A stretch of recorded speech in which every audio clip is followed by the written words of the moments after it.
चलिए, कल जो किया था उसको रिवाइज कर लेते हैं। आई होप 9 और 10 वाले आ गए हैं। मैचेस मिक्स मैच आ ही गए, 2-4 तो दिख ही रहे। ओके, चलिए, कल हमने क्या क्या किया था, कहाँ तक किया था दिखाओ। चैप्टर 2 में चैप्टर 2 स्टार्ट हो गया था। ओके, ये सब कर लिया था। हिमालय, ओके, हाँ, कोबर का भूसन्नति का सिद्धांत लिख लिया था। आगे डिस्कस करेंगे, उससे पहले रिवाइज कर लेते हैं। चैप्टर 1 तो बहुत बेसिक इंट्रोडक्शन था। इस बेसिक इंट्रोडक्शन वाले चैप्टर में तो बहुत मेन चीजें की थी, छोटी छोटी, जो नॉर्मली शायद पहले भी आपको आती होंगी। पाक जल संधि हमने की थी। पाक जल संधि जो है उसमें बताइए कि ये जल संधि किसको जोड़ती है।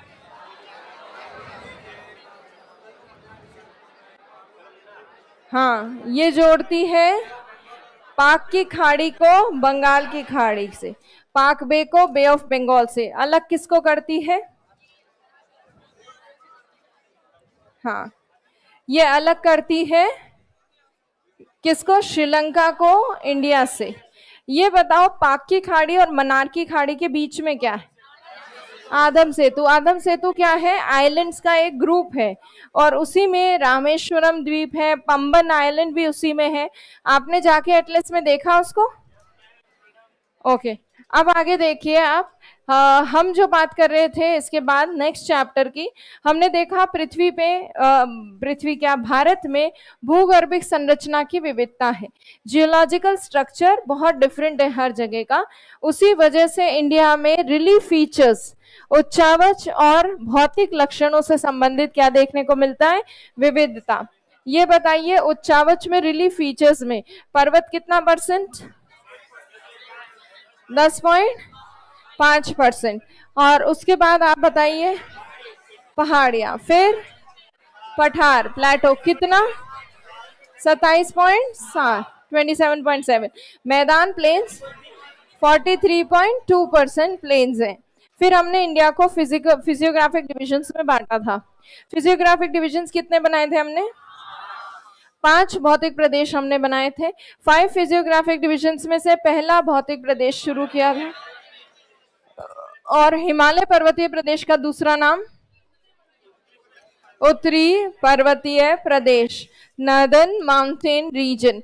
कितने एरिया में फैला है? हाँ, और कब बना था?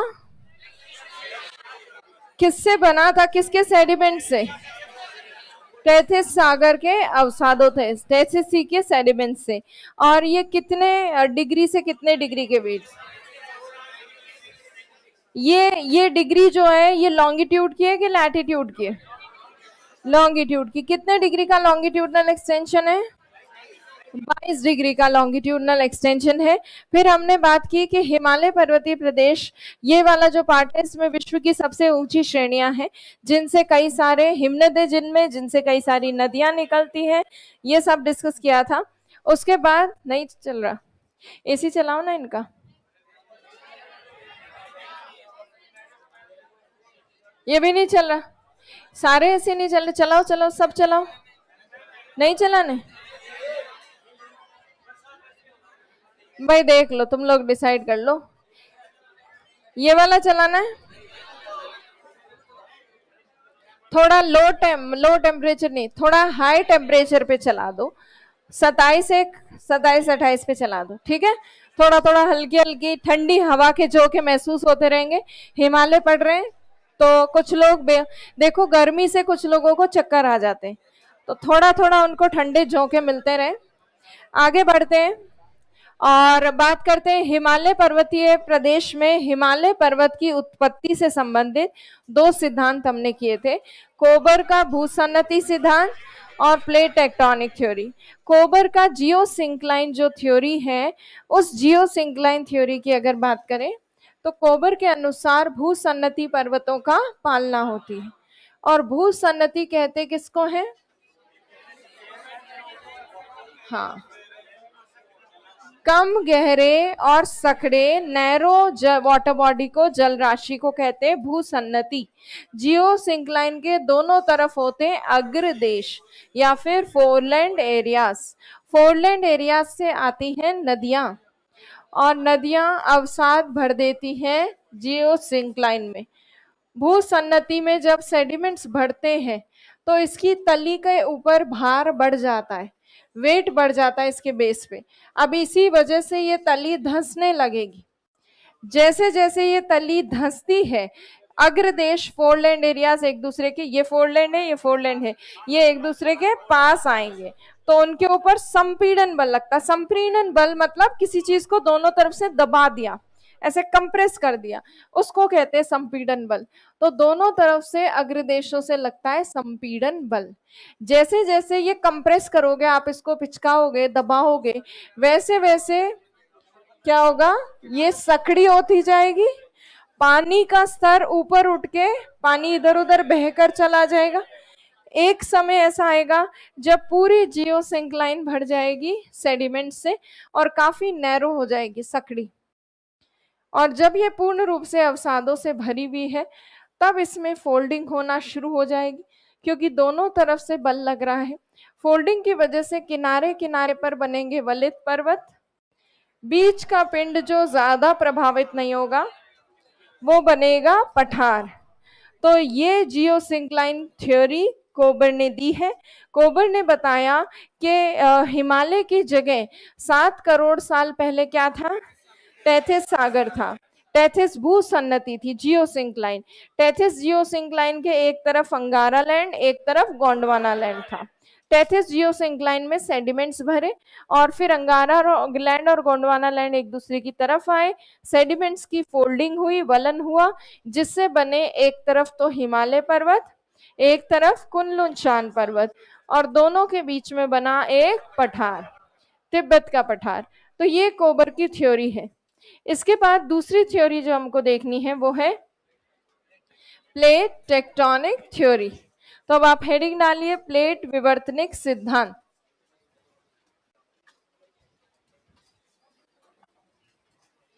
प्लेट विवर्तनिक सिद्धांत।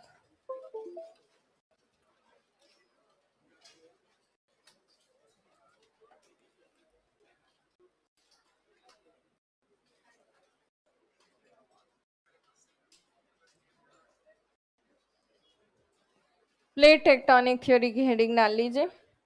प्लेट टेक्टोनिक थ्योरी तो हम कई बार पहले कर चुके हैं, एक बार ही किया है।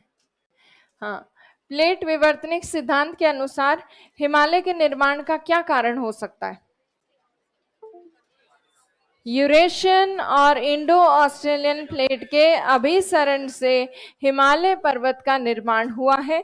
और जब इन प्लेटों का अभिसरण हुआ, कन्वर्जेंस हुआ, कन्वर्जेंस की वजह से टेथिस सागर के अवसादों के ऊपर, सेडिमेंट्स के ऊपर दबाव पड़ा। दबाव की वजह से सेडिमेंट्स में क्या हुई, फोल्डिंग हुई, और फोल्डिंग से बने हिमालय जैसे पर्वत। तो हिमालय पर्वत टेथिस सागर के अवसादों से बने हैं और ये जो प्लेट हैं उनकी कन्वर्जेंस से क्रिएट हुए हैं। अभी भी हिमालय जो है कन्वर्जिंग प्लेट बाउंड्रीज पर है, अभी सारी प्लेट किनारों पर, इसीलिए हिमालय की ऊंचाई निरंतर बढ़ती जा रही है। तो ये पॉइंट जो है इसको हम शॉर्ट में लिखेंगे और इसके अकॉर्डिंग हिमालय बना था टर्शरी काल में, तृतीय कल्प में। चलिए लिखते हैं इसके बारे में। लिखिए इसमें, इस सिद्धांत के अनुसार, इस सिद्धांत के अनुसार, according to this theory, according to this theory, इस सिद्धांत के अनुसार हिमालय का निर्माण, इस सिद्धांत के अनुसार हिमालय का निर्माण इंडो ऑस्ट्रेलियन तथा यूरेशियन प्लेट के अभिसरण से, इस सिद्धांत के अनुसार हिमालय का निर्माण इंडो ऑस्ट्रेलियन तथा यूरेशियन प्लेट के अभिसरण से, according to this theory Himalayan mountain was formed, according to this theory Himalayan mountain was formed by the convergence of formed by the convergence of Indo-Australian and Eurasian plates, Indo-Australian and Eurasian plates, Indo Australian और Eurasian plate के अभिसरण से tertiary काल में हुआ। Tertiary लिखो या तृतीय कल्प लिख लो। इंडो ऑस्ट्रेलियन तथा यूरेशियन प्लेट के अभिसरण से तृतीय कल्प में हुआ। तृतीय कल्प में हुआ। According to this theory, Himalayan mountain was formed by the convergence of Indo-Australian and Eurasian plate during tertiary period. During tertiary period. फिर लिखिए प्लेटों के अभिसरण से, प्लेटों के अभिसरण से by the convergence of plates, by the convergence of plates, प्लेटों के अभिसरण से टेथिस सागर के अवसादों का वलन हुआ। टेथिस सागर के अवसादों का वलन हुआ। By the convergence of plates, sediments of Tethys Sea,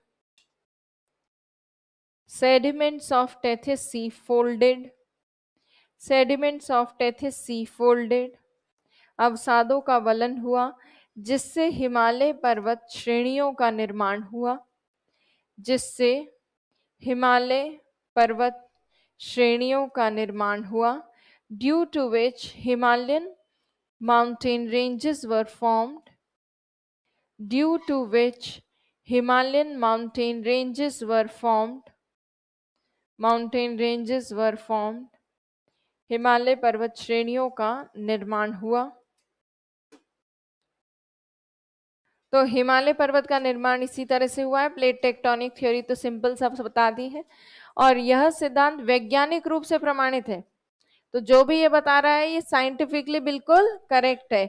भले ही आप वो वाला जो थ्योरी है कोबर का जियोसिंक्लाइन थ्योरी, उसमें थोड़ा बहुत गड़बड़ हो सकता है, बट इसमें कोई गड़बड़ नहीं है। तो अब जो है ये थ्योरी, ये सबसे मेजर थ्योरी है और रियल सही वास्तविक कारण हिमालय के बनने का ये है। और अब हम बात करेंगे हिमालय के बारे में। मतलब मेनली जो हिमालय का कंटेंट है वो अब स्टार्ट होगा। हमने तो केवल उत्पत्ति वगैरह भी की है। हिमालय पर्वतीय प्रदेश जो है उसको हम दो तरीके से हम उसको वर्गीकृत कर सकते हैं, क्लासिफाई कर सकते हैं।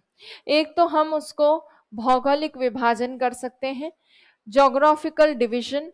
भौगोलिक विभाजन में होता है ट्रांस हिमालय, मुख्य हिमालय और पूर्वांचल। और प्रादेशिक विभाजन में होता है कश्मीर हिमालय, कुमाऊं हिमालय, नेपाल हिमालय और असम हिमालय। तो ये फ्लो चार्ट बना लो, फिर भौगोलिक विभाजन की हेडिंग डाल लो और भौगोलिक विभाजन की हेडिंग डालने के बाद ट्रांस हिमालय की हेडिंग डाल लो सबसे पहले।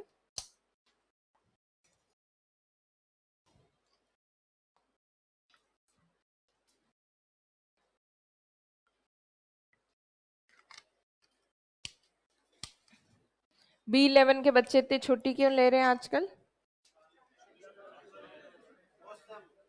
मौसम,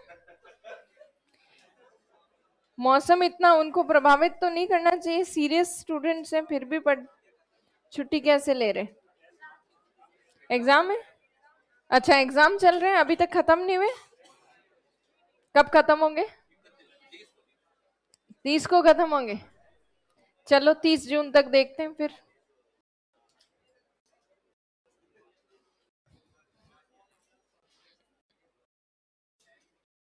अशोक,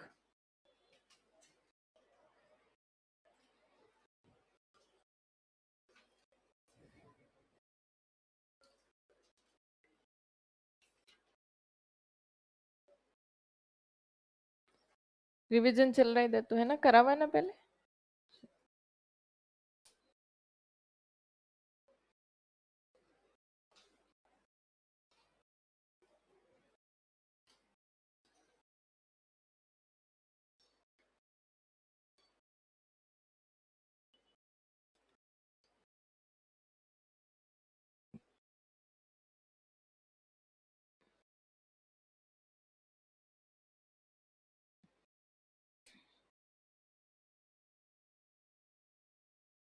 लिख लिया, हेडिंग डाल ली, भौगोलिक विभाजन ट्रांस हिमालय।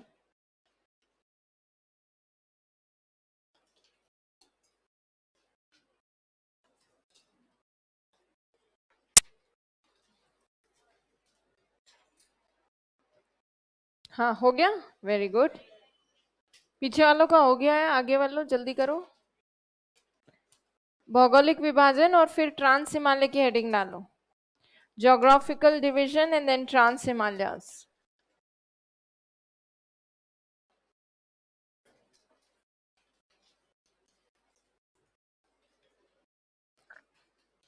ऑल डन, ठीक है।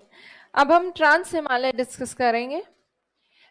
मैं यहाँ पर बोर्ड पे कई सारे डायग्राम्स, मैप्स बनाकर और आपके साथ डिस्कशन करूंगी। वो मैप्स जो है वो आप एग्जाम में भी बना सकते हैं, कुछ एक मैप्स। और जब हम रियल में बनाकर और चीजों को देखते हैं तो हमारी प्रैक्टिकली मतलब रियल में प्रैक्टिस हो जाती है। दूसरी तरफ प्रिंटेड डायग्राम, मेरे पास पीपीटीज बहुत सारी रेडी हैं, मैं आपको बहुत सारे प्रिंटेड डायग्राम्स दिखा सकती हूँ। बट प्रिंटेड डायग्राम्स, मान लो एटलस में आप जो देखते हो वो रियलिटी में हम बना नहीं सकते। हम रियल में क्या बना सकते हैं, बहुत बेसिक चीजें बना सकते हैं, ब्लॉक डायग्राम जैसी चीजें बना सकते हैं, सीधी सीधी लाइनें बना सकते हैं श्रेणी की। हम ऐसे एग्जैक्ट फिगर्स नहीं बना सकते। तो आपको क्या करना है, जो कुछ भी हम क्लास में डिस्कस करते हैं उसको फिर उस दिन घर जाके रिवीजन के समय जब आप कॉपी खोलो तो साथ में एटलस लेके बैठो, उन सारी रेंजेस को, उन सब स्थानों को आप लोकेट करो एटलस में, ताकि एटलस रीडिंग भी हो जाए आपकी और आपका रिवीजन भी हो जाए। और एग्जाम में कैसा बनाना है वो हाथ के हाथ आप मेरे साथ बनाओगे तो आपको थोड़ा आइडिया भी लग जाएगा। और ब्लॉक डायग्राम्स या बेसिक डायग्राम्स बनाने से आपको रिवीजन करने में हेल्प मिलेगी। केवल डायग्राम देखने से आपको सारा कंटेंट एक साथ रिवाइज हो जाएगा। तो इस तरह से हम आगे मूव ऑन करेंगे। तो अब ट्रांस हिमालय हम सबसे पहले डिस्कस करने वाले हैं। तो हेडिंग आप डाल चुके हैं ट्रांस हिमालय की। ट्रांस हिमालय जो है हिमालय का कौन सा भाग है, इसमें नहीं दे रखा। देखो, ट्रांस हिमालय, मुख्य हिमालय और पूर्वांचल किस किस पार्ट्स को कहा गया है, पहले वो देखो। पूरा नहीं बनाया मैंने यहाँ। ट्रांस हिमालय जो है वो तो यहाँ ऊपर ऊपर जो नॉर्थ में है ये ट्रांस हिमालय। दूसरा, आपके जो मेन हिमालय वाला पार्ट है, हाँ, मेन हिमालय वाला जो पार्ट है यहाँ मुख्य हिमालय। तीसरा, आपका पूर्वांचल जो है ये यहाँ वाला पार्ट है पूर्वांचल। तो तीन पार्ट्स जिनके नाम लिखे हैं आपने किसमें, भौगोलिक विभाजन में, ट्रांस हिमालय, मुख्य हिमालय और पूर्वांचल। तीनों कहाँ कहाँ है, ये सबसे उत्तर में, ये उसके दक्षिण में और ये बिल्कुल पूर्वी भाग में। तो ये तीन पार्ट्स हैं। इसमें से ये जो ट्रांस हिमालय आपको सबसे उत्तर में दिख रहा है, इसके ठीक आगे की तरफ सामने है मुख्य हिमालय वाला part, main Himalaya. Main Himalaya को मेन हिमालय इसलिए कहते हैं क्योंकि हिमालय की वास्तविक प्रमुख श्रेणियां, मेजर रेंजेस किसमें, मेन हिमालय में। मेन हिमालय विश्व की सबसे ऊंची श्रेणियां इसी में है, highest ranges of world main Himalaya में ही है। माउंट एवरेस्ट भी किसमें है, मुख्य हिमालय में। तो मुख्य हिमालय ये वाला पार्ट, ये पार्ट काफी ऊंचा है और इसके उत्तर में पीछे की तरफ पड़ता है कौन, ट्रांस हिमालय। ट्रांस हिमालय की हाइट इतनी ज्यादा नहीं है जितनी मेन हिमालय की। तो मेन हिमालय ऊंचा है, उसके पीछे कम ऊंचाई वाला कौन है, ट्रांस हिमालय। तो मेन हिमालय के पीछे रह जाता है ट्रांस हिमालय और उसकी हाइट भी थोड़ी कम है। मॉनसून रेनफॉल जब आती है, मॉनसून वर्षा, तो मॉनसून वर्षा प्राप्त होती है दक्षिण पश्चिम मॉनसून पवनों द्वारा। वो विंड्स ऐसे आती हैं इस तरह से, चाहे बंगाल की खाड़ी की तरफ से आ रही हो, वो सबसे पहले बारिश कहाँ करती है, मेन हिमालय में, मुख्य हिमालय में बारिश करती है। तो ऊंचे ऊंचे मेन हिमालय में तो हो जाती है बारिश, और उसके पीछे की तरफ जो ट्रांस हिमालय, वहां तक बारिश नहीं पहुंच पाती क्योंकि वो विंड्स को रोक लेता है, दीवार के रूप में काम करता है। तो इसीलिए मेन हिमालय के पीछे की तरफ जो ट्रांस हिमालय वाला पार्ट है वो एक वृष्टि छाया क्षेत्र में, वृष्टि छाया क्षेत्र, इसको हम कहते हैं रेन शैडो रीजन। तो trans Himalaya is located in rain shadow region, वृष्टि छाया क्षेत्र में स्थित है। और क्योंकि ये वृष्टि छाया क्षेत्र में है, इसीलिए यहाँ पाई जाती है शुष्क परिस्थितियां, एरिड कंडीशंस, ज्यादा बारिश नहीं होती। शुष्क परिस्थितियों के कारण इस ट्रांस हिमालय वाले पार्ट में वनस्पति का विकास ज्यादा नहीं हो पाता। जहां पानी की कमी है वहां वेजिटेशन की ग्रोथ बहुत ज्यादा नहीं हो पाती, तो ट्रांस हिमालय में वनस्पति का विकास अधिक नहीं होता। अब ट्रांस हिमालय वाला पार्ट कहाँ कहाँ फैला हुआ है?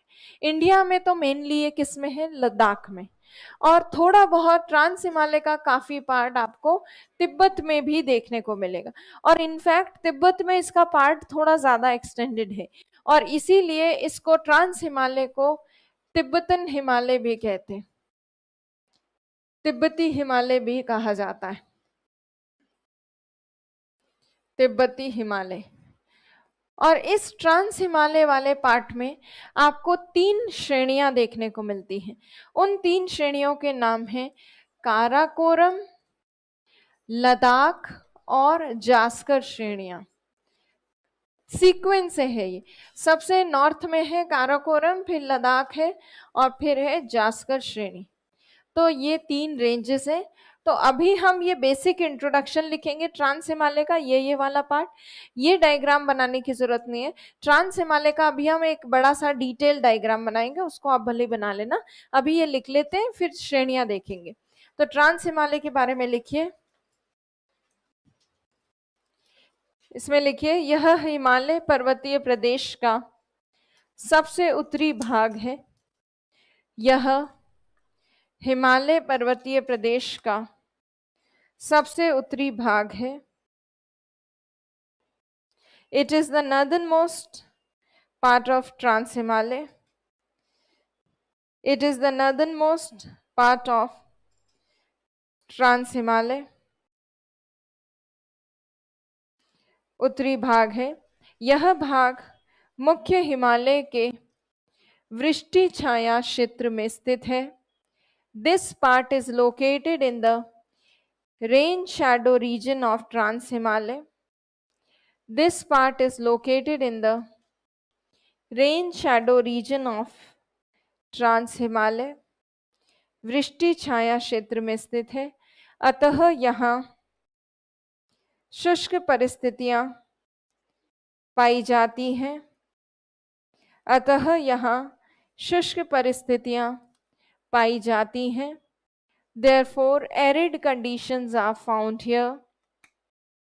Therefore, arid conditions are found here. अतः यहाँ शुष्क परिस्थितियां पाई जाती हैं। ट्रांस हिमालय वाले क्षेत्र में वनस्पति का विकास अधिक नहीं हो पाता। ट्रांस हिमालय वाले क्षेत्र में वनस्पति का विकास नहीं हो पाता, ये लिख लो, अधिक क्या लिखना है। ट्रांस हिमालय वाले क्षेत्र में वनस्पति का विकास नहीं हो पाता। Development of vegetation does not, कुछ रह गया?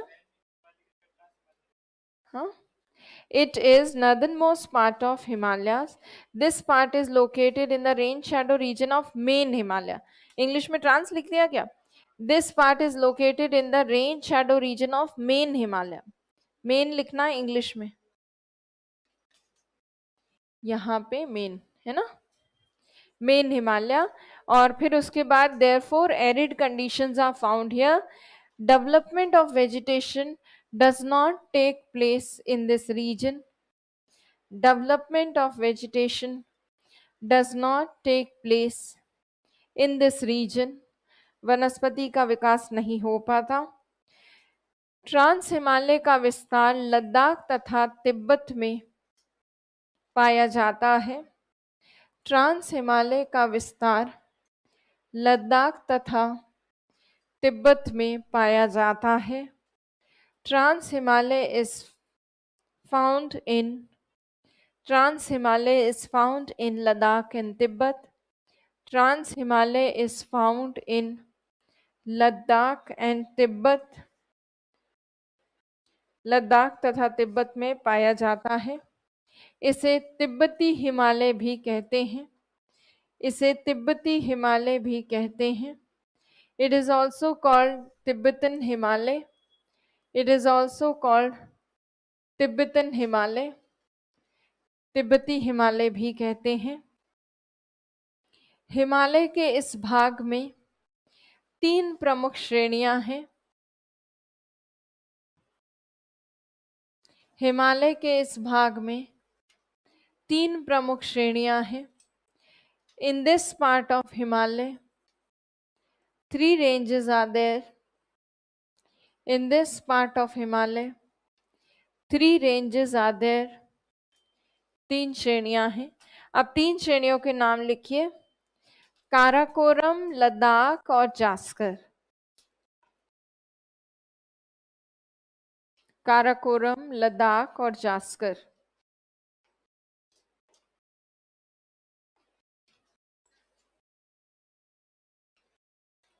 डाल ली हेडिंग, मतलब काराकोरम, लद्दाख, जास्कर तीनों लिख लिए। अब एक डायग्राम बनाएंगे हम, और उस डायग्राम के थ्रू हम तीनों रेंजेस को देखेंगे। ठीक है, आगे बढ़ते हैं।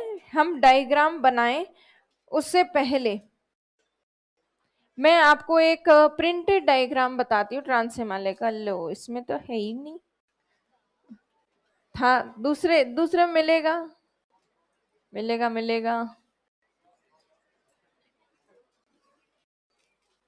अरे, पेन ड्राइव डालेंगे तब मिलेगा।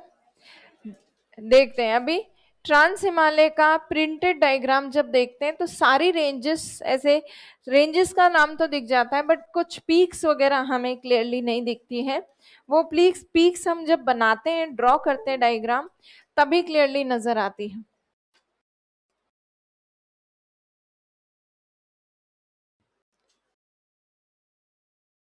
क्या है हिमालय? मेंस वाले में नहीं दिख रहा, प्री वाले में दिख जाए क्या पता। Quick quick. और अभी हम रेंजेस को बना के और देखने वाले हैं। आपको देखो, ये हमने फिजियोग्राफिक डिविजन्स इंडिया के इस तरह से बनाए थे। इसी में आप 6 फिजियोग्राफिक डिविजन्स बताओ तो आप इसको डेजर्ट रीजन को, मरुस्थलीय प्रदेश को अलग से दर्शा सकते हो। तो इस तरह से अलग से भी दर्शाया जा सकता है। उसके बाद आप देखो, उत्तरी पर्वतीय प्रदेश हम कर रहे हैं। इसमें हमने ये सारी चीजें देख ली कि नवीन वलित पर्वत है और ये सब। अब आप देखिए, ये है ट्रांस हिमालय वाला पार्ट। इसमें सबसे ऊपर है काराकोरम, फिर है लद्दाख, उसी लद्दाख को आगे कैलाश पर्वत कह रहे हैं, फिर है जास्कर श्रेणी। तो काराकोरम, लद्दाख और जास्कर तीनों श्रेणियां हैं। ये प्रिंटेड डायग्राम है। और इसी में आगे एक और प्रिंटेड थोड़ा कलर्ड डायग्राम है, उसको देख लो। काराकोरम, ये लद्दाख, और ये आगे लिखा है जास्कर। ये लिखी है K2 जैसी सबसे ऊंची चोटी। तो इस तरह की ये तीनों रेंजेस यहाँ दे रखी है। ये ट्रांस हिमालय वाला पार्ट है। देख लिया प्रिंटेड डायग्राम। कई लोगों को भड़बड़ी होती है कि प्रिंटेड डायग्राम दिखाओ, तो बड़बड़ी शांत हो गई। वरना प्रिंटेड डायग्राम में कुछ नहीं है, हम बस देख लेते हैं, हमें कुछ क्लियरली दिखता नहीं, समझ में भी नहीं आता, चीजें क्लियर भी नहीं होती। जैसे अभी अभी मैं C5 को पढ़ा के आई, तो C5 वाले मैम प्रिंटेड दिखाओ। अब तो लोग, उनको तो मैं प्रिंटेड ही दिखाऊंगी, बस अब बनवाऊंगी नहीं। हाँ है, राजेंद्र वीडियो डाल देगा कहीं। खैर, पर ये जो है, ये आप प्रैक्टिकली समझो चीजों को। किसी के यहाँ पे भी इस क्लास में कोई माइंड में ये गलत कंसेप्शन हो तो ये क्लियर कर लेना। प्रिंटेड डायग्राम्स आपके पास हमेशा 365 दिन, जिंदगी भर, ये जब तक एटलस है आपके पास, ये पड़े रहेंगे। पर आपको लर्न करना है अगर चीजों को, और वही सेम चीज आपको एग्जाम में अगर रिप्रेजेंट करनी है तो आपको खुद हाथों से बनाना सीखना पड़ेगा। और हाथों से बनाना सीखने के लिए एक टीचर किस लिए होता है? गाइड करने के लिए होता है कि भाई ऐसे मैं बना रही हूं तो तुम भी ऐसे बना लो। Exact real printed diagram map जैसा होता है इंडिया का, वैसा तो अपने से बनता नहीं, बट ठीक ठाक थोड़ा बहुत तो बना लेते हैं 19-20। तो वही चीज आपको सीखनी है ताकि एग्जाम में आप रिप्रेजेंट कर सको, चीजों को दिखा सको।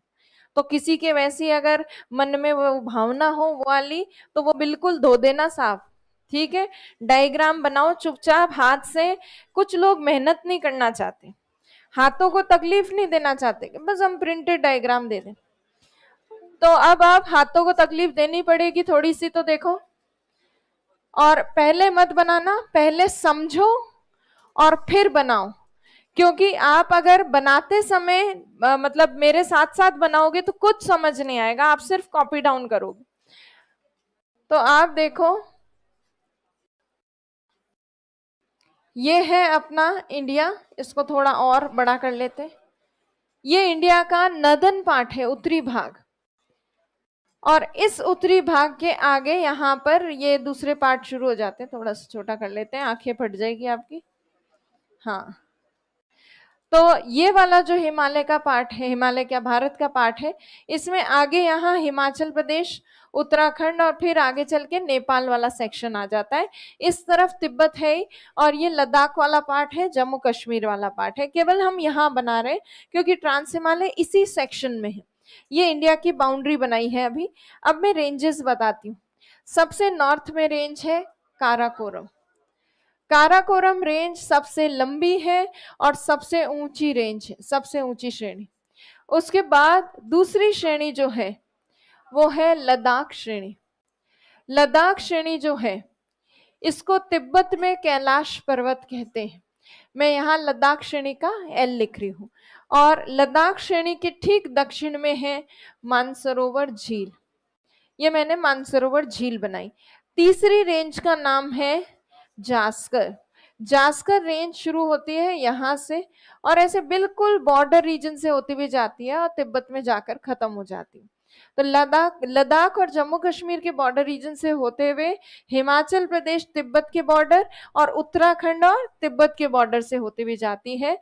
तो ये है जास्कर श्रेणी। KLZ समझ में आ रहे हैं सबको? अब आगे देखिए आप, मेन इसकी जो मेन प्रमुख चीजें हैं, इसमें काराकोरम श्रेणी में एक सबसे ऊंची चोटी, उसका नाम है K2 गॉडविन ऑस्टिन। हाँ, गॉडविन ऑस्टिन 8611 मीटर, ये इसकी हाइट है। ये इंडिया की सबसे ऊंची और विश्व की दूसरी सबसे ऊंची चोटी है। अगर ये ऑप्शन में ना हो इंडिया की ऊंची चोटी में, तो कंचनजंगा को चुना जा सकता। फिर उसके बाद आगे देखिए, हम हर एक की हाईएस्ट पीक देख लेते हैं। लद्दाख श्रेणी की सबसे ऊंची चोटी का नाम, लद्दाख श्रेणी की एक सबसे ऊंची चोटी है हाईएस्ट पीक, उसका नाम आर से शुरू होता है।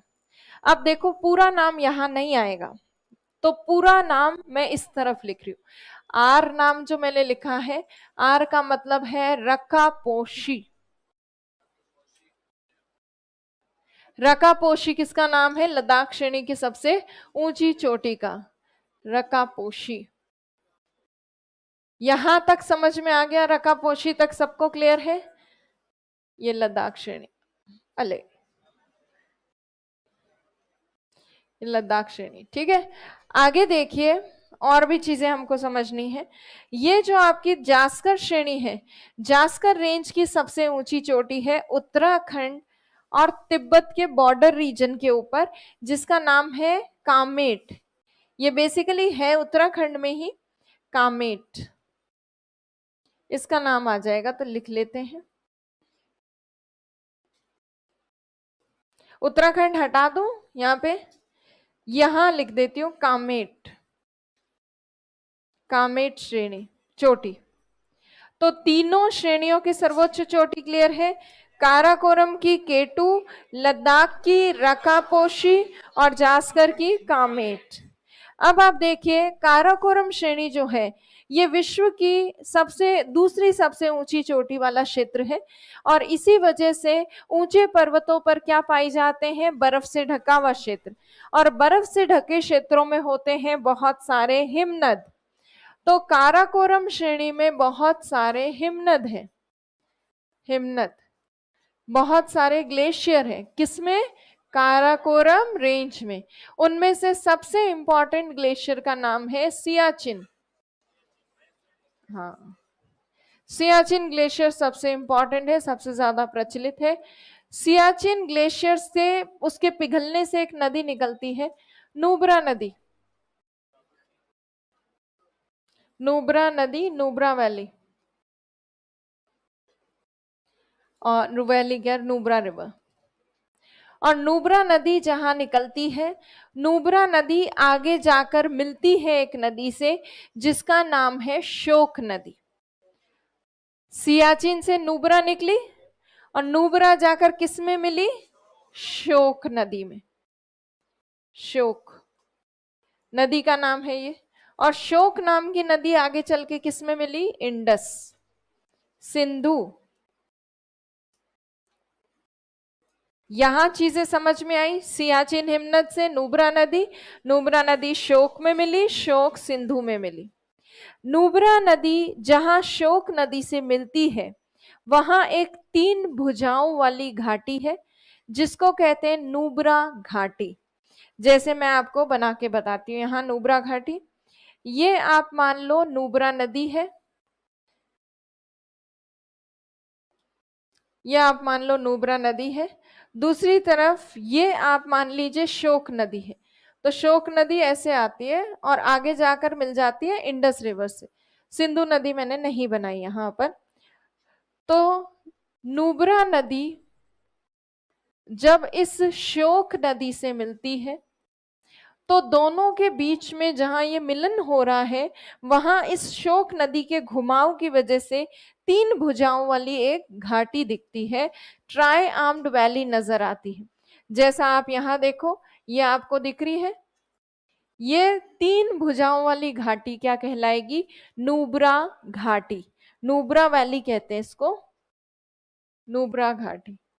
और नुब्रा वैली जो है, इसी नुब्रा घाटी में स्थित है सियाचिन हिमनद, नुब्रा वैली। नुब्रा घाटी क्षेत्र में नदियां भले ही हैं 2, पर यहाँ बारिश कम होती है। कम बारिश की वजह से यहाँ शुष्क परिस्थितियां हैं, ड्राई कंडीशंस हैं। ये काफी ज्यादा ऊंचाई पर है और काफी ज्यादा हायर लैटिट्यूड्स में भी है, इसलिए यहाँ ठंड पड़ती है। तो नुब्रा घाटी क्षेत्र में आपको ठंडी मरुस्थलीय परिस्थितियां देखने को मिलती है, कोल्ड डेजर्ट लाइक कंडीशंस जो होती है वो देखने को मिलती है। इसीलिए नुब्रा घाटी क्षेत्र में कोई खास बहुत ज्यादा वनस्पति का विकास नहीं होता, थोड़ी बहुत तो डेवलप होती है पर बहुत ज्यादा वनस्पति का विकास नहीं हो पाता। प्लस जैसे हमारे थार मरुस्थल में अपने वो होते हैं, ऊंट होते हैं, वैसे ही इनके मरुस्थलों में भी ऊंट होते हैं, पर इनके ऊंट में और हमारे ऊंटों में फर्क होता है। गर्म क्षेत्रों के ऊंट ऊंचे होते हैं और उनकी एक ही कुबड़ होती है। ठंडे क्षेत्रों के ऊंटों की ऊंचाई कम होती है और उनमें 2 कुबड़ होती है। डबल हम्प्ड या 2 हम्प्ड कैमल देखने को मिलते हैं। तो नुब्रा घाटी में 2 कुबड़ वाले ऊंट मिलते। इसी क्या हो गया, ऐसे 2 कुबड़ वाले ऊंट नहीं सुने क्या कभी? सुने ही नहीं? हाँ दिखाओ। नुब्रा घाटी जो है उसको अब तो नुब्रा वैली कहते हैं। ऊंटों पे ही मतलब अटक गए, मतलब बस जीव जिनारों पे अटक जाते तुम लोग, मतलब बस जाके है थोड़ा तो ऊपर सोचो। क्या देखोगे? दिखाऊंगी, थोड़ी देर में दिखाऊंगी। पहले फिर क्या फ्लो टूट जाएगा। पहले एक बार आप सीक्वेंस से पूरा ट्रांस हिमालय का नक्शा इसे दिमाग में छपने दो, फिर वो दिमाग में नक्शा छप जाएगा।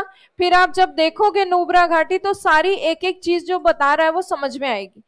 अब आप देखो, नुब्रा घाटी जो है इसका पुराना प्राचीन नाम था डूमरा, डूमरा घाटी। और डूमरा का शाब्दिक अर्थ होता है फूलों वाली घाटी या वैली ऑफ फ्लावर। तो वैली ऑफ फ्लावर इसका पुराना जो नाम था उसका अर्थ है, पर आज वर्तमान में वैली ऑफ फ्लावर वास्तव में है कहाँ पे? उत्तराखंड में। यहाँ नहीं है वैली ऑफ फ्लावर, ये तो बस इसके नाम का अर्थ है। तो नुब्रा घाटी एग्जाम में आता है कई बार, तो इस तरह से ये चीजें आप इसमें लिखोगे। अब आप यहाँ पे देखो इस मेन डायग्राम में, इस डायग्राम में आप देखो यहाँ पे हम बना देते हैं एक सियाचिन हिमनद का एस। ये सियाचिन हिमनद है, सियाचिन ग्लेशियर से निकालते हैं नदी नुब्रा, ये निकली नुब्रा। अब नुब्रा लिखने की जरूरत नहीं है, और यहां से आई है श्योक नदी, श्योक, श्योक लिख देती हूँ शॉर्ट में, चलो नुब्रा का एन लिख देती हूँ, तुम भी क्या याद रखो। श्योक, नुब्रा और नुब्रा घाटी समझ में आ रही है? तो नुब्रा घाटी कौन सी दो पर्वत श्रेणियों के बीच में है? काराकोरम और लद्दाख के बीच में। फिर ये जो श्योक नदी है ये यहाँ रुकती नहीं है, श्योक नदी लद्दाख श्रेणी को पार करते हुए जाती है। कैसे पार करेगी कोई नदी? किसी पहाड़ को दर्रे के माध्यम से, उसमें एक रास्ता होता है, उसको काटते हुए बनाया जाता है पर्वत को, उस रास्ते के थ्रू श्योक नदी पास के थ्रू दर्रे के माध्यम से जाती है और आगे जाकर और मिलती है इंडस रिवर से। तो अब ये दर्रा कौन सा है जिसमें लद्दाख श्रेणी में कौन सा पास है ऐसा जिससे ये नदी निकल रही है? तो इस पास का नाम देखो, कैसे बनाओ पास का सिंबल? ये पास इस दर्रे से निकली है ये नदी, इस पास का नाम है खारदुंगला। के लिख रही हूं, के लिखा है यहाँ पे, के का फुल फॉर्म है खार दुंग ला। ला जो शब्द है ये नॉर्थ इंडिया में पासिस के लिए यूज होता है, दक्षिण भारत में दर्रों के लिए जो शब्द यूज होता है वो है घाट, पाल घाट, भोर घाट। तो घाट शब्द साउथ इंडिया में यूज होता है, नॉर्थ इंडिया में यूज होता है ला। तो खारदुंगला दर्रा, तो बताओ खारदुंगला पास किसमें है? लद्दाख श्रेणी में, लद्दाख रेंज में दर्रा। अब इस दर्रे को पार करके श्योक नदी आगे चली गई। अब ये श्योक नदी मिलेगी एक बड़ी प्रमुख नदी से जिसका नाम है सिंधु नदी। तो ये है इंडस रिवर, इंडस। तो देखो श्योक मिल गई सिंधु से दर्रा पार करके। तो खारदुंगला नाम का जो पास है, दर्रा है, वो दो स्थानों को जोड़ता है, दो घाटियों को जोड़ता है। सिंधु नदी घाटी को श्योक और नुब्रा नदी घाटी से जोड़ने का काम कौन करता है? खारदुंगला दर्रा करता है। समझ में आया यहां तक? और सिंधु नदी घाटी, इंडस रिवर वैली या इंडस रिवर किसके बीच में है? लद्दाख और जास्कर के बीच। यहां तक सब क्लियर है? पक्का? आगे बढ़े, आगे बढ़ते हैं और देखते हैं यहाँ पे काराकोरम और लद्दाख रेंज के बीच में एक प्लेटो है, पठार, प्लेटो। इस पठार का नाम है लद्दाख का पठार। लद्दाख का पठार दो रेंजेस के बीच में है, काराकोरम और लद्दाख। यहाँ पे ज्यादा बारिश होती नहीं है। ये विश्व का क्या, भारत का सबसे ऊंचा पठार है, इंडिया का हाईएस्ट प्लेटो है। इसकी हाइट 4800 मीटर है, 4800 मीटर। और क्योंकि ड्राई कंडीशंस है, शुष्क परिस्थितियां, इसीलिए लद्दाख के पठार पर आपको ठंडी मरुस्थलीय परिस्थितियां देखने को मिलेगी, cold desert like conditions. India का एकमात्र ठंडा मरुस्थल, one and only cold desert of India कौन सा है? लद्दाख का मरुस्थल। वो किसके बीच में? काराकोरम और लद्दाख के बीच में। अब आगे आप देखिए, ये जो लद्दाख श्रेणी है इसकी सबसे ऊंची चोटी है रकापोश, इसका पास है खारदुंगला। ये लद्दाख रेंज के आगे जब हम तिब्बत में जाते हैं, मानसरोवर झील है, मानसरोवर झील। और इस तिब्बत में इस लद्दाख श्रेणी का नाम अलग है, इसको तिब्बत में कहते हैं कैलाश पर्वत, कैलाश माउंटेन। यहां तक क्लियर है? कैलाश माउंटेन। अब उसके बाद आ जाती है लास्ट रेंज आपकी, जिसका नाम है जास्कर। जास्कर श्रेणी जो है ये कहां से स्टार्ट होती है और कहां खत्म होती है? जास्कर रेंज दो नदियों के बीच में है, दो नदी घाटियों के बीच में, रिवर वैलीज के बीच में। जास्कर रेंज एक तो यहाँ पे सुरु नाम की नदी है जो सिंधु से मिलती, सुरु,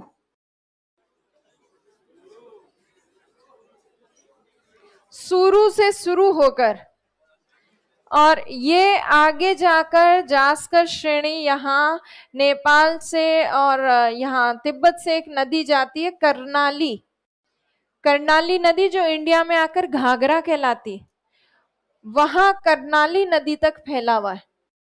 कर्नाली नदी, कर्नाली रिवर।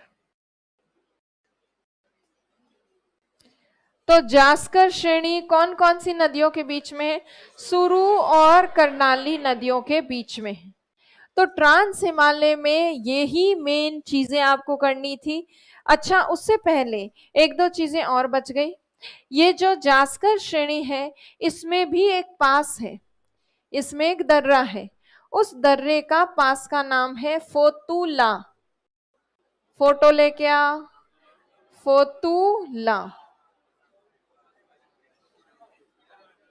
ये फोतुला पास जोड़ता किसको है?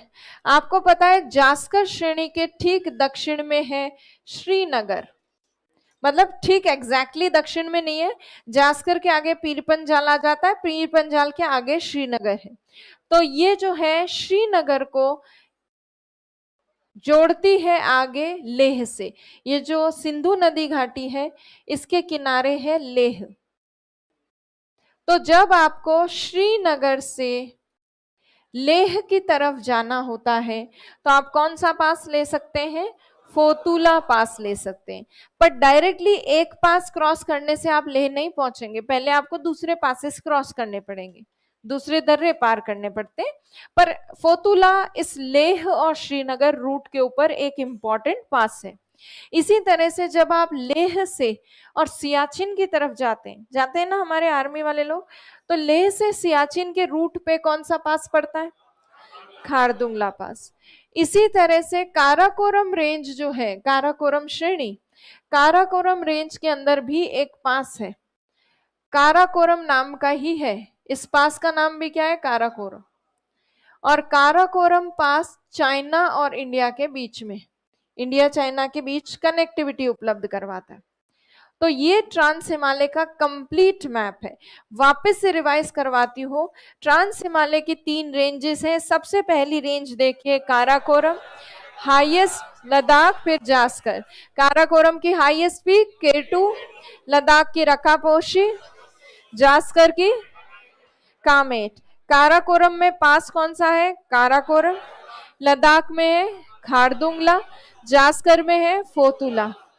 फिर सियाचिन ग्लेशियर है काराकोरम में, वहां से निकलती है नुब्रा नदी, नुब्रा नदी शोक से मिलती है, शोक सिंधु से मिलती है। शोक सिंधु तक जब पहुंचती है तो खारदुंगला दर्रा पार करती है। और शोक और नुब्रा जहां मिलती है वहां ट्राई आर्म्ड वैली, 3 भुजाओं वाली घाटी बनती है जिसको नुब्रा घाटी कहते हैं, जिसका पुराना नाम डुमरा घाटी था, जहां पे ड्राई कंडीशंस है और वो ठंडा मरुस्थलीय स्थिति वहां पर है। 2 कुबड़ वाले बैक्टीरियन कैमल जिनको कहते हैं वो आपको नुब्रा घाटी में देखने को मिलते हैं। काराकोरम और लद्दाख के बीच में लद्दाख का पठार भी है। और लद्दाख श्रेणी को कैलाश पर्वत कहते हैं तिब्बत में। कैलाश पर्वत के दक्षिण में है मानसरोवर झील। उसके बाद लद्दाख और जास्कर श्रेणी के बीच में है सिंधु नदी घाटी, इंडस रिवर वैली। जास्कर श्रेणी शुरू होती है सुरु नदी से और खत्म होती है कर्नाली नदी घाटी पर। यहाँ सबको सब कुछ क्लियर है? डायग्राम समझ में आ रहा है? डायग्राम बनाना है आपको, और डायग्राम बनाओ उससे पहले लो तुम्हें 2 कुबड़ का ऊंट दिखाती हूँ।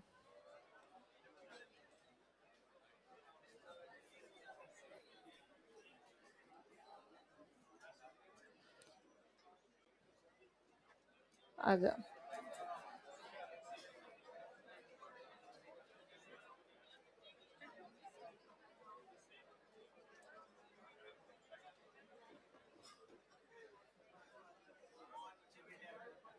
ये तो बहुत शॉर्ट वीडियो है। नहीं, 13 मिनट वाला नहीं, ये वाला ठीक। यहाँ पे देख लेते हैं ये वाला। एक बात तो पक्की है, जिसका गवाह आवाज इस उधर दुनिया से का हर बढ़ेगी। वो इंसान है जिसने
बनाइए ट्रांस हिमालय।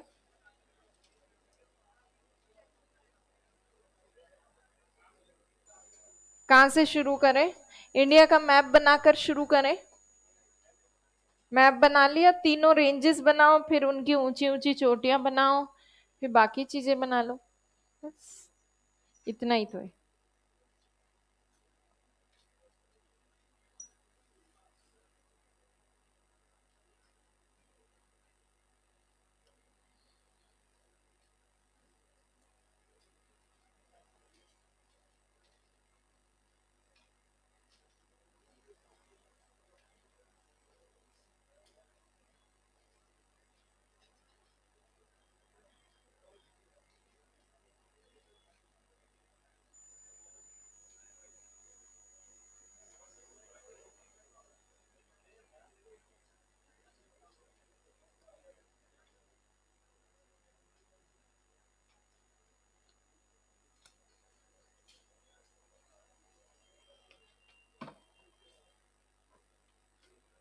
बंद करना है? बंद कर दो तो अपने आप।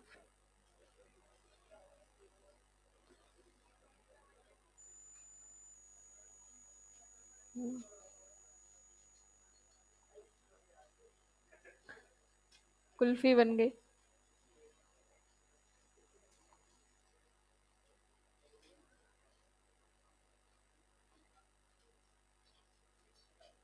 ये डायग्राम में सब कुछ है।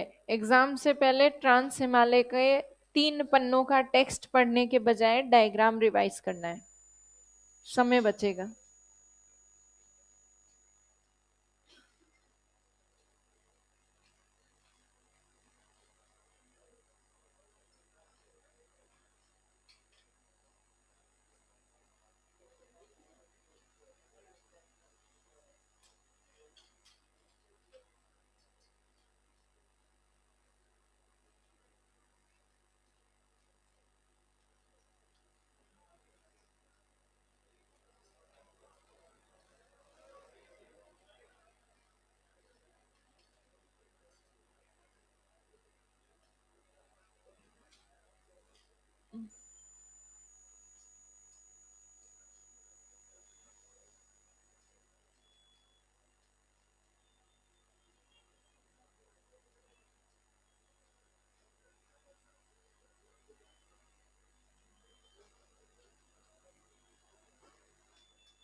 अब बन गया सबका? लिखना भी है इसके बारे में, ऐसे क्या कर रहे हो, जल्दी बनाओ।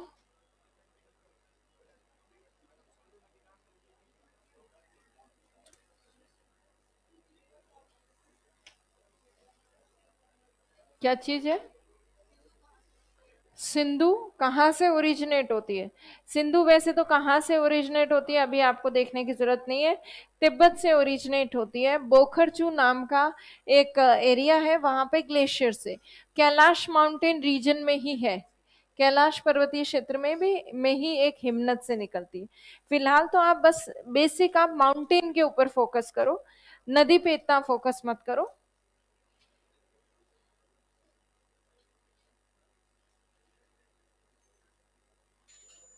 हो गया? अब किसका नहीं हुआ? हे भगवान, जल्दी करो।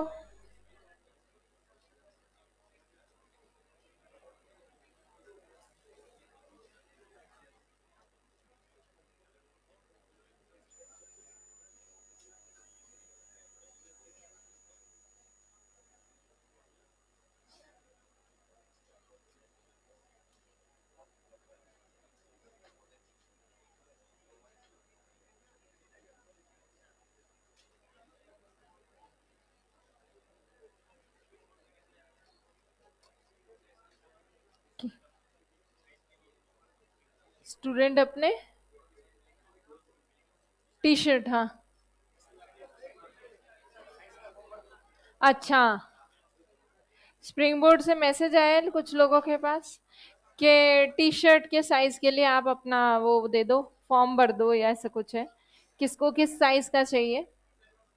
तो वो जो भी आए है मैसेज, उस पर रिस्पॉन्ड कर देना। जल्दी रिस्पॉन्ड करोगे तो जल्दी मिल जाएगा टी शर्ट।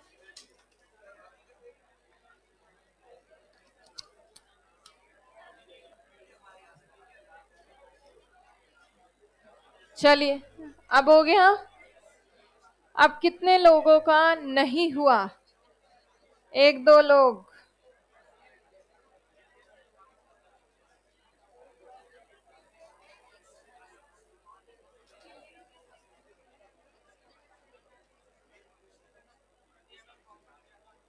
हो गया? फॉर्म भी भर दिया तुमने? ऑनलाइन ही भरना है क्या? अभी फॉर्म मत भरने पे फोकस करो, डायग्राम बनाओ।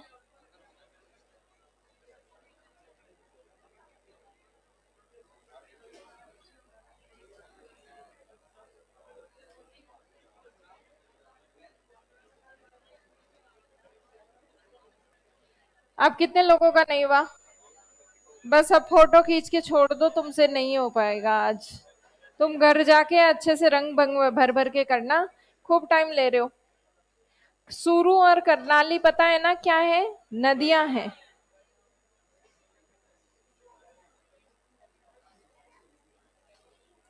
नदियां हैं, लिखें इसके बारे में। चलो लिखो। इसमें सबसे पहले हेडिंग डालिए काराकोरम श्रेणी, काराकोरम रेंज। जिसका नहीं हुआ वो फोटो ले ले, फिर हम आगे बढ़ रहे हैं काराकोरम रेंज पे। और आज इन तीनों रेंजेस के बारे में लिखकर ही जाएंगे, क्योंकि आपने डायग्राम में काफी टाइम लिया। हाँ, अब वो भुगतना पड़ेगा थोड़ा, सामूहिक जो है। चलो अभी हो गया। काराकोरम श्रेणी, काराकोरम रेंज। इसमें लिखिए it is the northern most range of trans Himalaya. It is the northern most range of trans Himalaya. यह ट्रांस हिमालय की सबसे उत्तरी श्रेणी है। यह ट्रांस हिमालय की सबसे उत्तरी श्रेणी है। It is the northern most range of trans Himalaya. Trans Himalaya. और फिर उसके बाद लिखिए ट्रांस हिमालय की सबसे उत्तरी श्रेणी है। फिर लिखिए इस श्रेणी में विश्व की सबसे ऊंची, इस श्रेणी में विश्व की सबसे नहीं विश्व की नहीं, विश्व की दूसरी सबसे ऊंची तथा भारत की सबसे ऊंची चोटी। इस श्रेणी में विश्व की दूसरी सबसे ऊंची तथा भारत की सबसे ऊंची चोटी केटू केटू गॉडविन ऑस्टिन स्थित है। केटू गॉडविन ऑस्टिन स्थित है। In this range, world's second highest and world's second highest and India's highest range K2 highest peak range ne India's highest peak, world's second highest and India's highest peak. In this range, world's second highest and India's highest peak K2 Godwin Austen is located. फिर लिखिए, इस श्रेणी में बहुत से हिमनद स्थित हैं। इस श्रेणी में बहुत से हिमनद स्थित हैं। Many glaciers are located in this range. उन हिमनदों के नाम ये हैं, बहुत से हिमनद स्थित हैं। सियाचिन, हिस्पर, बतूरा, बालतोरो, बियाफो, ये कुछ ग्लेशियर्स के नाम हैं। Many glaciers are located in this range, such as many glaciers are located in this range, such as Hispar, Batura, such as Siachen, Hispar, Batura, such as Siachen, Hispar, Batura, Biafo, Baltoro, Baltoro, बालतोरो आदि। फिर लिखिए, सियाचिन हिमनद से नुब्रा नदी का उद्गम होता है। सियाचिन हिमनद से नुब्रा नदी का उद्गम होता है। Nubra river originates from Siachen glacier. Nubra river originates from Siachen glacier. Nubra नदी का उद्गम होता है। इस श्रेणी में काराकोरम दर्रा स्थित है। इस श्रेणी में काराकोरम दर्रा स्थित है। In this range, Karakoram Pass is located. In this range, Karakoram pass is located. दर्रा स्थित है जो भारत तथा चीन के मध्य स्थित है। जो भारत तथा चीन के मध्य स्थित है। which is located between India and China. which is located between India and China. तो काराकोरम श्रेणी की कुछ प्रमुख चीजें हमने लिख ली। अब लिखिए, ये देखो नुब्रा वैली जो है, इसके बारे में हम 2 लाइनें लिख लेते हैं। काराकोरम रेंज का पार्ट नहीं है ये, पर काराकोरम रेंज और लद्दाख श्रेणी के बीच में नुब्रा घाटी है। तो आप स्टार बना के इसके नीचे अलग से हेडिंग डाल लो छोटी सी, नुब्रा घाटी, नुब्रा वैली।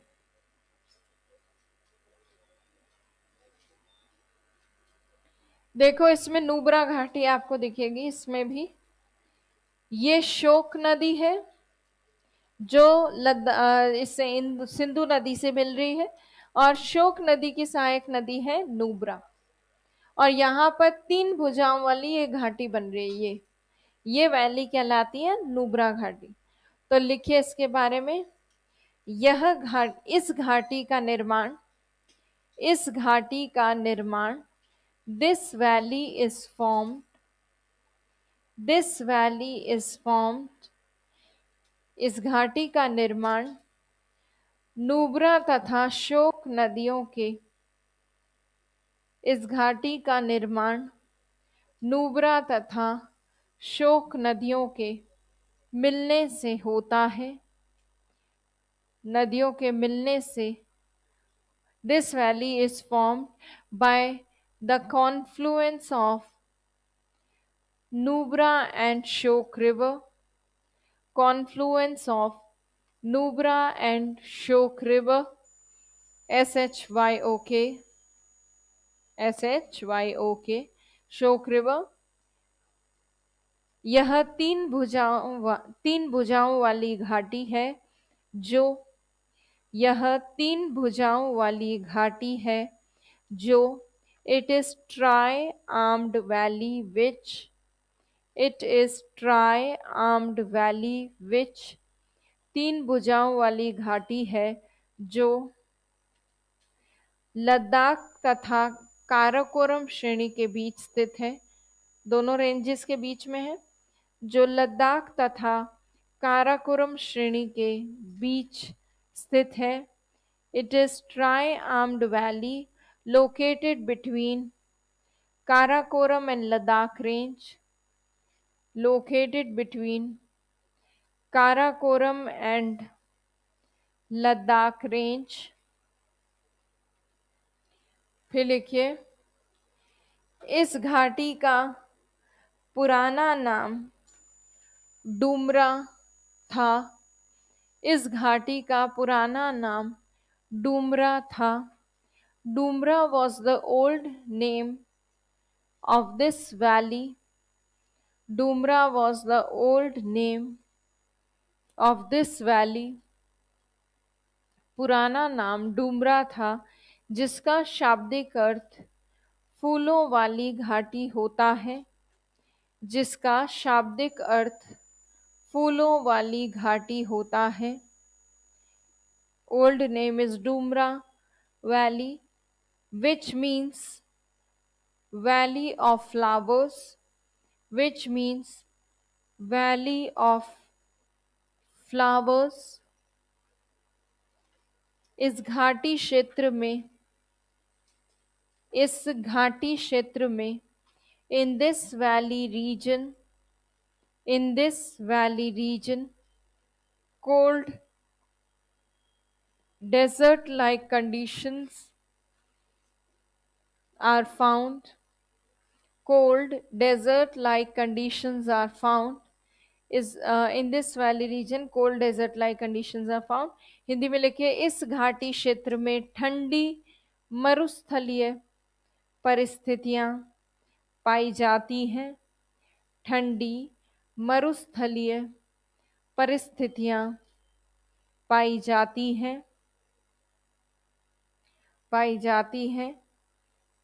इस घाटी में दो कुबड़ वाले ऊंट पाए जाते हैं। इस घाटी में दो कुबड़ वाले ऊंट पाए जाते हैं। In this valley two double humped camel are found. In this valley double humped HUMPED double humped camels are found। तो हमने इन कैमल्स को, इन ऊंटों को बैक्टीरियन कैमल भी कहते हैं। इन ऊंटों को बैक्टीरियन कैमल भी कहते हैं। These camels are also called bacterian camels। These camels are also called bacterian camels। Bactrian, bacteria की स्पेलिंग और बैक्टीरियन, हाँ बैक्टीरियन, जीवाणु होता है ना वो बैक्टीरियन कैमल। अब काराकोरम हम देख चुके हैं। ये नुब्रा वैली का प्रिंटेड डायग्राम देख लिया। आपको नुब्रा घाटी के पास मैंने लेह दिखाया था।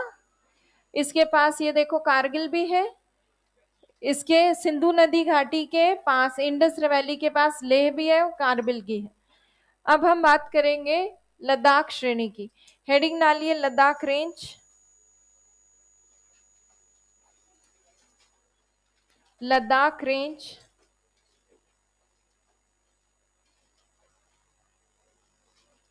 लद्दाख रेंज, लद्दाख श्रेणी। और लद्दाख श्रेणी में लिखिए,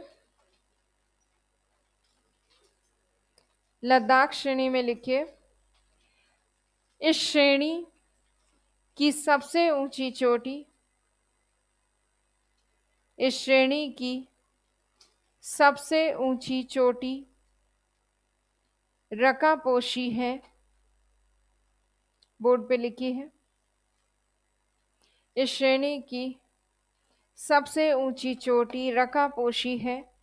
the highest peak of this range is Rakaposhi, Rakaposhi है। फिर लिखिए, लद्दाख श्रेणी को तिब्बत में कैलाश पर्वत, लद्दाख श्रेणी को तिब्बत में कैलाश पर्वत के नाम से जाना जाता है। लद्दाख श्रेणी को तिब्बत में कैलाश पर्वत के नाम से जाना जाता है। Ladakh range is known as Kailash mountain in Tibet, Kailash mountain in Tibet, Kailash पर्वत के नाम से जाना जाता है। इस पर्वत के दक्षिण में मानसरोवर झील स्थित है। इस पर्वत के दक्षिण में मानसरोवर झील, दक्षिण में मानसरोवर झील स्थित है। To the south of this mountain Mansarovar lake is located. To the south of this range Mansarovar lake is located. उसके बाद लिखिए, लद्दाख श्रेणी में खारदुंगला दर्रा स्थित है। लद्दाख श्रेणी में खारदुंगला दर्रा स्थित है, जो खारदुंगला पास is located, Khardungla pass is located in Ladakh range. Khardungla दर्रा स्थित है, जो श्योक एवं नुब्रा नदी घाटी को सिंधु नदी घाटी से जोड़ता है, जो श्योक एवं नुब्रा नदी घाटी को सिंधु नदी घाटी से जोड़ता है। Which connects Shyok and Nubra river valley, which connects Shyok and Nubra river valley with Indus river valley, with Indus river valley, Sindhu नदी घाटी से जोड़ता है। फिर लिखिए, लद्दाख तथा काराकोरम श्रेणी के बीच, लद्दाख तथा काराकोरम श्रेणी के बीच लद्दाख का पठार स्थित है। Between Ladakh and Karakoram range, between Ladakh and Karakoram range, Karakoram श्रेणी के बीच, between Ladakh and Karakoram range Ladakh plateau is located, Ladakh plateau is located के बीच लद्दाख का पठार स्थित है। यह भारत का सबसे ऊंचा पठार है, यह भारत का सबसे ऊंचा पठार है। It is India's highest plateau, it is India's highest plateau, और ब्रैकेट में इसकी हाइट लिखो 4800 मीटर, 4800 मीटर, 4800 मीटर। और फिर लिखिए, इस पठार पर ठंडी मरुस्थलीय परिस्थितियां पाई जाती हैं। इस पठार पर ठंडी मरुस्थलीय परिस्थितियां पाई जाती हैं। Cold desert like conditions are found on this plateau, cold desert like conditions are found on this plateau। तो लद्दाख रेंज हो गई। लास्ट बचती है जास्कर। जास्कर श्रेणी की हेडिंग डालें। सुरू, करनाली, सिंधु नदी घाटी, फोतुला दर्रा, श्रीनगर लेह मार्ग पे, ये सब लिखना है। चलिए लिखिए जास्कर रेंज के बारे में। इस श्रेणी की सबसे ऊंची चोटी कामेट है। इस श्रेणी की सबसे ऊंची चोटी कामेट है। The highest peak of this range is Kamet. The highest peak of this range is Kamet. Kamet है। और कामेट के ब्रैकेट में लिख लेना उत्तराखंड में है वो, उत्तराखंड तिब्बत के बॉर्डर पे उत्तराखंड कामेट है। उसके बाद लिखिए जास्कर श्रेणी तथा लद्दाख श्रेणी के बीच सिंधु नदी घाटी स्थित है। शुरू वाला पॉइंट लिख लेंगे अभी। लद्दाख श्रेणी तथा जास्कर श्रेणी के बीच सिंधु नदी घाटी स्थित है। Between Ladakh range and Zanskar range, between Ladakh range and Jaskar range, Indus River Valley is located. Indus River Valley is located. Sindhu नदी घाटी स्थित है। जास्कर श्रेणी सुरू नदी से प्रारंभ होकर करनाली नदी तक विस्तृत है। जास्कर श्रेणी सुरू नदी से प्रारंभ होकर करनाली नदी तक विस्तृत है। Zanskar range extends from Jaskar range extends from Suru River Valley up to Karnali River Valley. Suru River Valley up to Karnali River Valley. आगे लिखिए इस श्रेणी में फोतुला नामक दर्रा स्थित है। इस श्रेणी में फोतुला नामक दर्रा स्थित है। In this range, Fotula Pass is located. In this range, Fotula Pass is located. फोतुला दर्रा स्थित है जो श्रीनगर लेह मार्ग पर स्थित है। जो श्रीनगर लेह मार्ग पर स्थित है। Which is located on Srinagar Leh route. Located on Srinagar Leh route मार्ग पर स्थित है।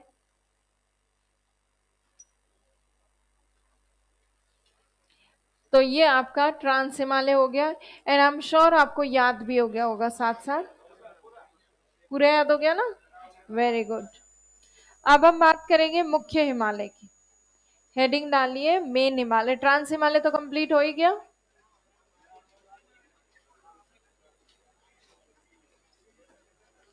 मेन हिमालय की कुछ बेसिक चीजें देखेंगे। मेन हिमालय, मुख्य हिमालय।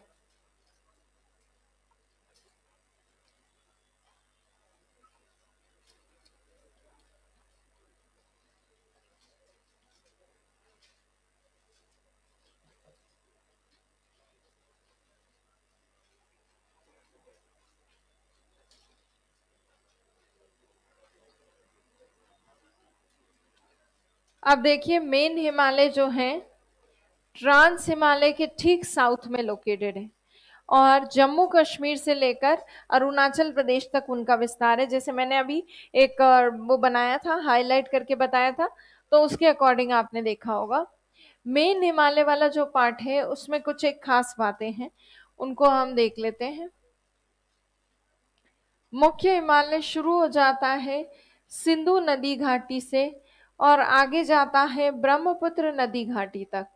जैसे मान लो ये है Indus river valley. Indus river valley में यहाँ पे इंडस रिवर सिंधु नदी पाकिस्तान में मुड़ जाती, ऐसे टर्न ले लेती है, फिर आगे जाके किस में गिरती है इंडस रिवर? अरेबियन सी में, अरब सागर में। तो ये इंडस रिवर है, इंडस सिंधु, सिंधु। तो सिंधु नदी मतलब यहां से ये मेन हिमालय स्टार्ट होते हैं और यहां से आगे तक जाते हैं ब्रह्मपुत्र नदी तक। ब्रह्मपुत्र नदी, ब्रह्मपुत्र रिवर। अब इसकी मेन हिमालय की अगर कुछ एक मेन चीजें देखें, जैसे मेन हिमालय का चौड़ाई जो है वो आपको ज्यादा दिखेगा वेस्टर्न पार्ट में, पश्चिमी भाग में इसकी चौड़ाई काफी ज्यादा है। और जैसे जैसे हम पूर्वी भाग में आते हैं वैसे वैसे इसकी चौड़ाई थोड़ी कम हो जाएगी, ईस्टर्न साइड में इसकी चौड़ाई कम कर देंगे। तो पश्चिमी भाग में चौड़ाई ज्यादा है और पूर्वी भाग तक आते आते चौड़ाई थोड़ी कम हो जाती है। अब ये वाला जो मेन हिमालय का पार्ट है, इसमें एक खास बात ये और है कि मेन हिमालय वाले सेक्शन के दोनों तरफ आपको एक सिंटेक्सियल बेंड देखने को मिलता है, एक मोड़ देखने को मिलता है। जैसे हमने स्टार्टिंग में किया था कि हिमालय एक चाप के रूप में, आर्क के फॉर्म में दोनों तरफ भुजाएं निकली हुई है इसकी, दोनों तरफ जो है इसके कुछ पार्ट्स निकले हुए हैं, कुछ शाखाएं निकली हुई है, ब्रांचेस हिमालय के अलावा दूसरे माउंटेन्स की। अब वो कौन कौन सी ब्रांचेस हैं? इस तरफ देखो पाकिस्तान में है सुलेमान पर्वत श्रेणी और किरथर किरथर सुलेमान, इस तरह की पर्वत श्रेणी। हिंदुस कुछ नहीं, सुलेमान और किरथर खास तौर पे। इस तरफ है पूर्वांचल और आगे चलकर अराकनियोमा।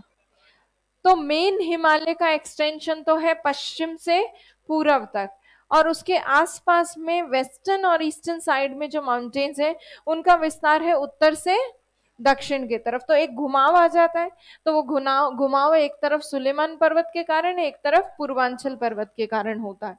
इस घुमाव को कई नामों से जाना जाता है। अब वो नाम क्या है वो देखिए। ये जो बेंड आ रहा है दोनों तरफ से, इसको कहते हैं सिंटेक्सियल बेंड, अक्षंगीय मोड़।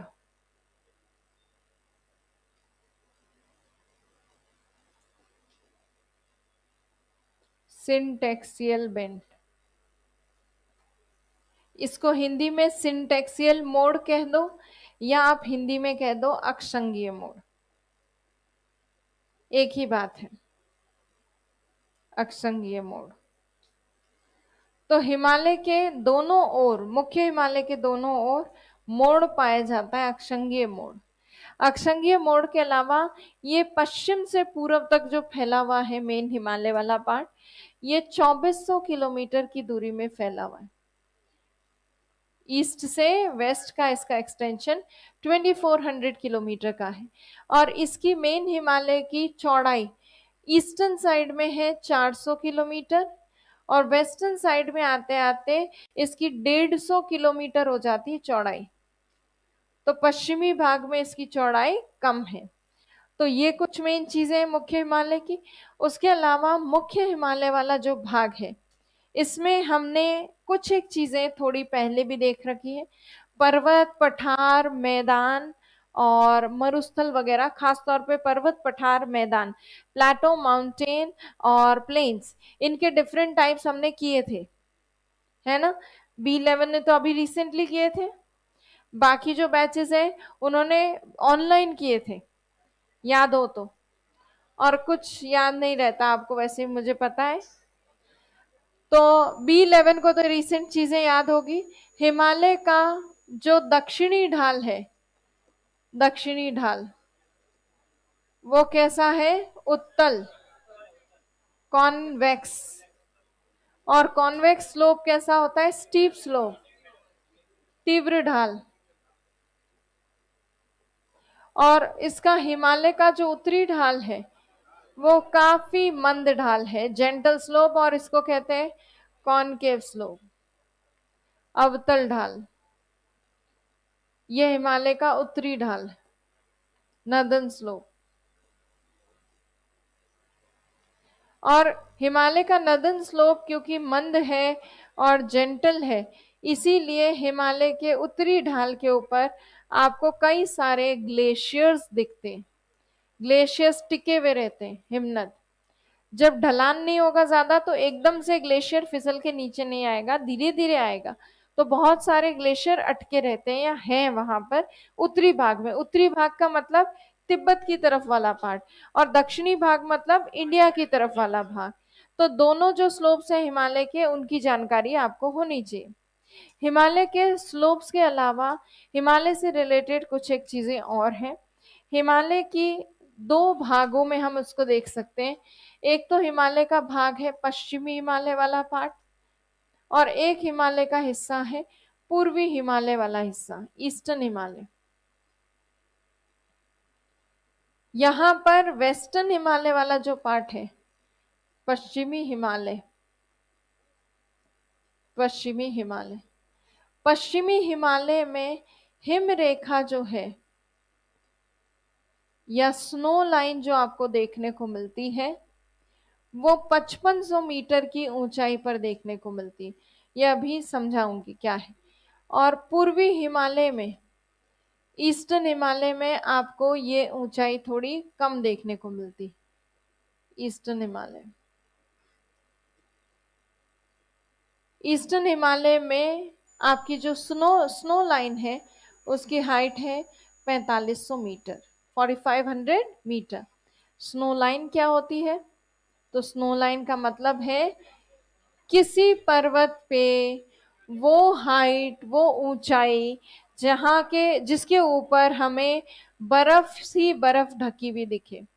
तो बर्फ से ढका हुआ क्षेत्र जिस ऊंचाई से मिलना शुरू होता है, उस ऊंचाई को, उस पर्वत की क्या कहते हैं? हिम रेखा।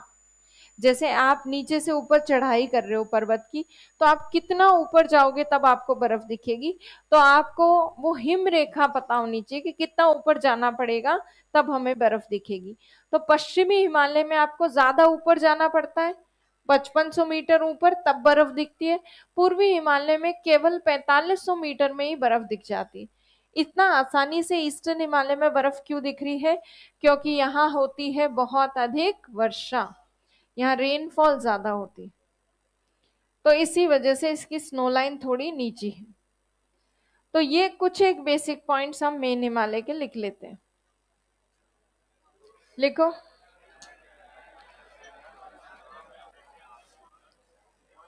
डायग्राम बनाओ,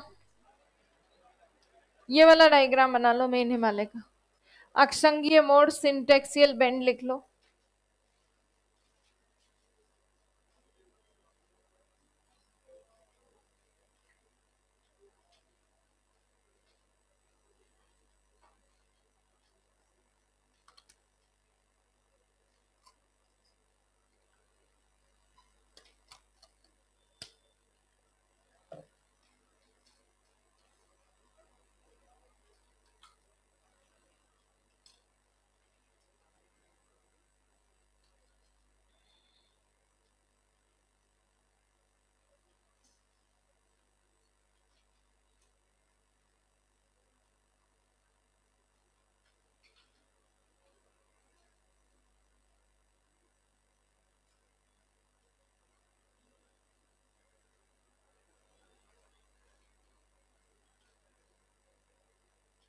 सुलेमान, एक तरफ सुलेमान, दूसरी तरफ पूर्वांचल, उससे बन रहा सिंटेक्सियल बेंड।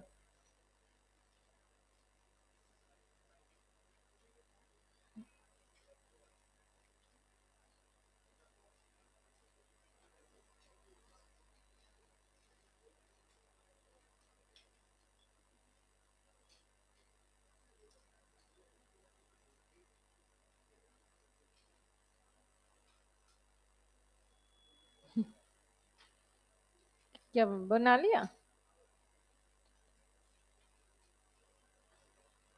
Very good. उधर वाली 4500 मीटर,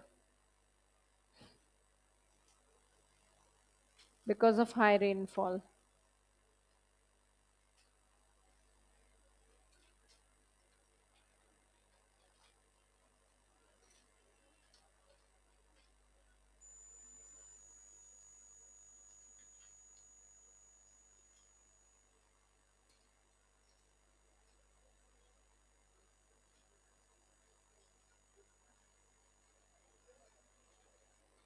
सिंटेक्सियल अक्षंगीय मोड़।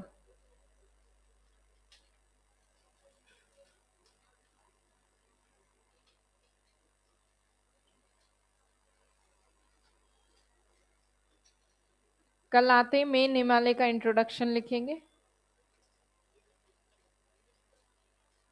ट्रांस हिमालय को आप देखना एटलस के अंदर, जास्कर रेंज की से रिलेटेड नदियां आपको सुरु नदी नहीं मिलेगी एटलस में, करनाली मिल जाएगी। करनाली यूपी के मैप में ऊपर देखना, नेपाल की तरफ दिख जाएगी।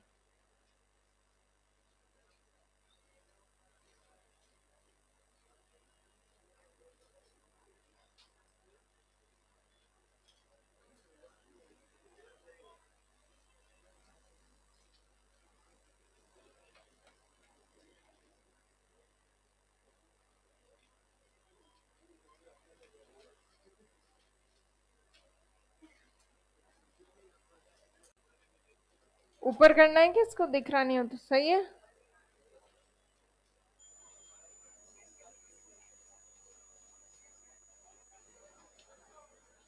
नहीं दिख रहा अगर अक्षंगीय मोड़,